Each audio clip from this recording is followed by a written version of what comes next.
Hey Rose,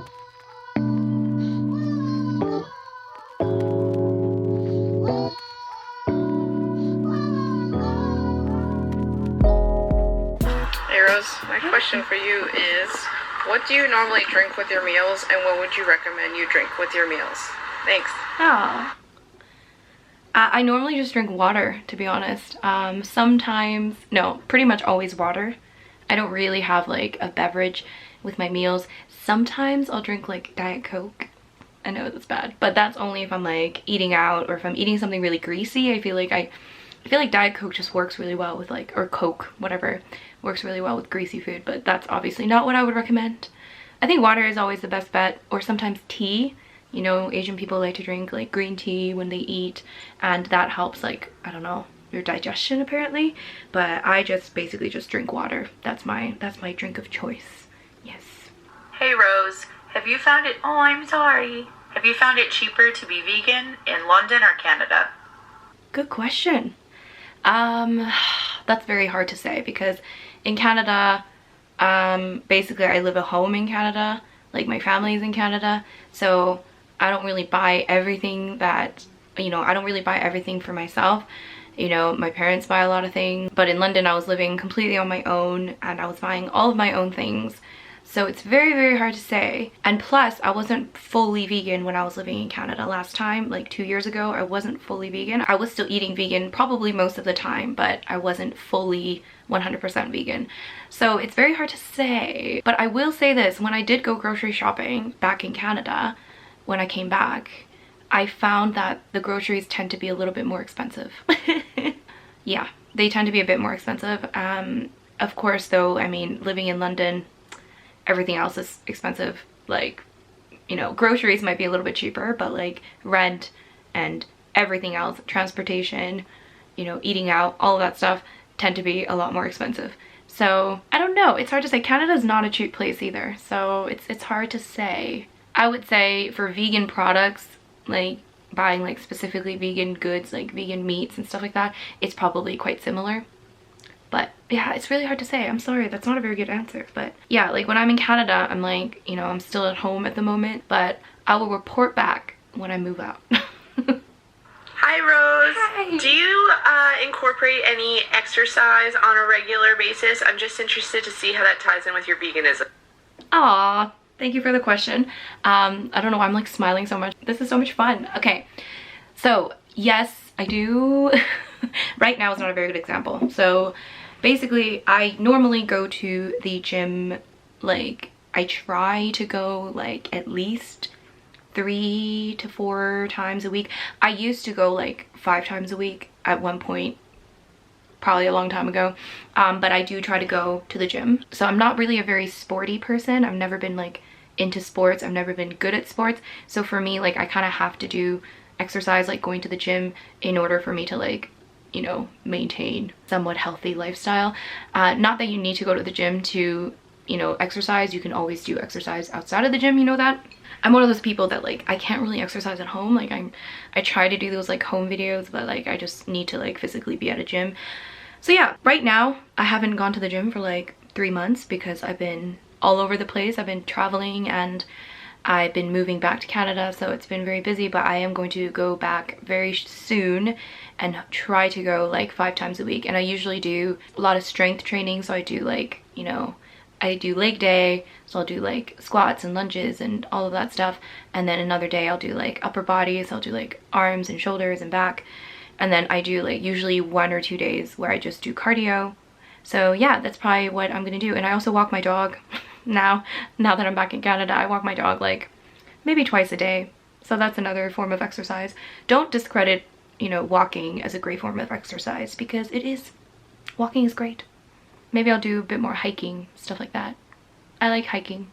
Hi Rosie, any advice on non-vegan partner struggles on dinner time? How can I prevent my partner from starving as I have no time to cook 2 different... Hi Rosie, any advice on non-vegan partner struggles on dinner time? How can I prevent my partner from starving as I have no time to cook 2 different... Oh, okay, so I think what you asked was non-vegan partner struggles. So I guess her partner isn't vegan, and she's saying that every time they make dinner, she makes dinner, she doesn't have time to make 2 different meals. Make him a vegan meal. Honestly, this is my rule. If I'm cooking for you, it's gonna be vegan, whether you like it or not. If you want to add meat to it, it's up to you. Obviously, it's your choice. But if I'm making a meal and if I'm the one cooking, then you're gonna eat a vegan meal. It's not like they can't eat vegan food, right? It's like I'm not gonna eat meat, but it's not like they can't eat a vegan meal. You know, it's not like they're allergic to vegan food, you know? So that's the rule that I abide by. Like, if I'm gonna cook for you, I'm not gonna make you like meat or anything like that. And if you want to eat meat, you can add that on the side if you want to. But I mean, they should just kind of enjoy your delicious vegan food. I have a question from a very special person. So, Cheap Lazy Vegan, I have a question for you. What are your thoughts on dating a guy that isn't vegan? Okay, so that was Daniel, my friend. If you guys don't know, that's my friend that I lived with in London. He's still in London and I'm back. Anyways, he's one of my best friends. Okay, so he asked, what are my thoughts on dating non-vegans? Okay, here's the thing.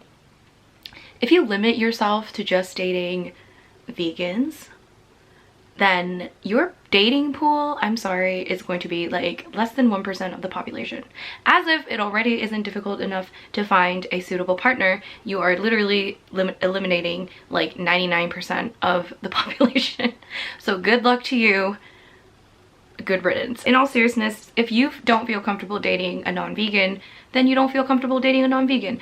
I don't think that there's anything wrong with that. Obviously, we each have our own preferences as to who we're gonna date and the partners that we're gonna have, and whatever makes you feel really uncomfortable and whatever turns you off, that's you, you know, it's your choice. For myself, first of all, I don't eliminate non-vegans from my life, you know, like everyone around me pretty much is not a vegan except for a few people.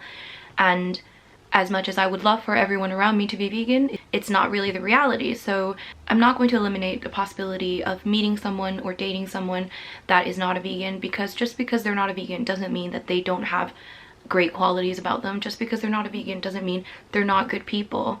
And same vice versa, just because they're a vegan doesn't mean that they're very suitable partners, and just because they're vegan doesn't necessarily mean that they're good people. So to me, I feel like, you know, you'd be missing out on a lot of great potential partners if you completely eliminate the opportunity to date anyone that's not a vegan.